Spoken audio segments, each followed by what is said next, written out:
ওই lawyer Arjun Sinha phone করছিলেন। কি বলছেন উনি?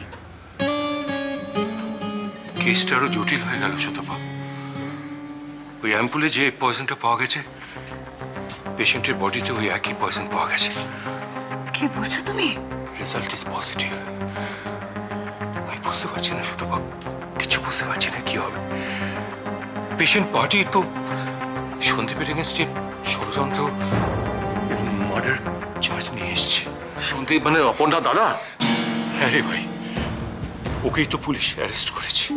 আচ্ছা অপু, তুই বল না, তুই বুঝতে পারছিস না যে সন্দীপের মতো এরকম একটা নিরীহ ভালো ছেলে, সে কোনো অপরাধ করতে পারে না? আমি জানি মা, আমি জানি।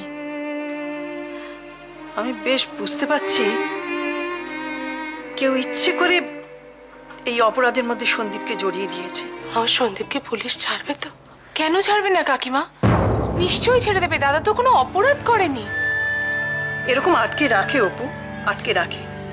অনেক নিরপরাধ লোককে অন্যের অপরাধ থাকবার জন্য পুলিশ নিয়ে থানায় আটকে রাখে। আর একটা নিরপরাধ লোককে যদি এরকম থানায় আটকেই রাখে, তা তাকে শাস্তি দেওয়াটাও কোনো বড় কথা নয়। আর আমার শ্বশুরমশাই তো একজন ভালো লয়ারের সঙ্গে কথা বলেছেন, চেষ্টা করছেন।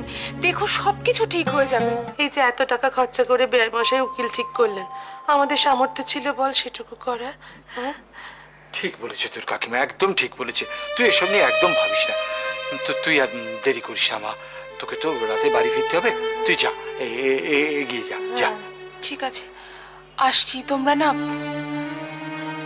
কেউ একদম চিন্তা করো না, আমরা আছি। দেখো সব ঠিক হয়ে যাবে। এই এটা খেয়ে নাও। খাবো না। খেয়ে নে, পেটে কিল মেরে পড়ে থাকবে নাকি? যা জুটছে তাই মুখ বুঝে খেয়ে নে। বললাম তো আমি খাবো না। খাবি খাবি, পেটে টান পড়লেই খাবি। তোর মতো ক্রিমিনাল আমার চাকরি জীবনে অনেকই দেখেছি। তারা শুরুতে কুকুরের মতো ঘেউ ঘেউ করে, তারপর ইঁদুরের মতো চিচি করে। খেয়ে নে খেয়ে নে, কতদিন না খেয়ে থাকবি? তোর বিরুদ্ধে মার্ডার চার্জ আনা হয়েছে। কি হয়েছে মা?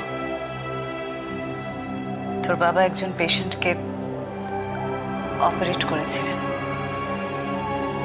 কেসটা খুব ক্রিটিক্যাল ছিল, কিন্তু তোর বাবা খুব সাকসেসফুলি অপারেশনটা করেছিলেন। পেশেন্টের শরীরে পয়জন পাওয়া যায়।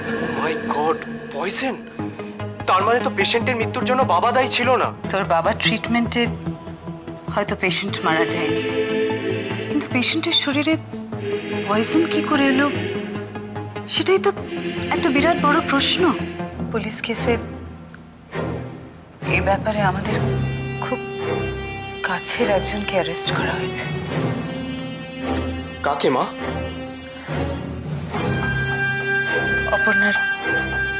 অপর্ণার দাদা সন্দীপকে।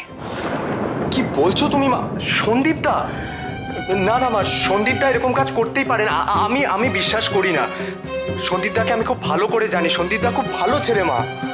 আমরা জানি বেটা, আমরা জানি, সেজন্যই তো আমাদের এত খারাপ লাগছে। দাদা নিজের রাস্তা বেছে নিয়েছে, আমাকে একটু সময় দাও, আমিও আমার রাস্তাটা বেছে নেব। ঝিলিক, এখন মনে হয় তোমার এই বাড়িতে আর সময় কাটে না, না মা? মানেটা খুবই সিম্পল।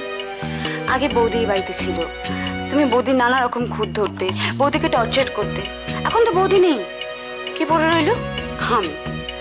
কিন্তু মা আমার সঙ্গে বিশেষ সুবিধা করতে পারবে না, তাই বলছি অন্য কাউকে খুঁজে নাও।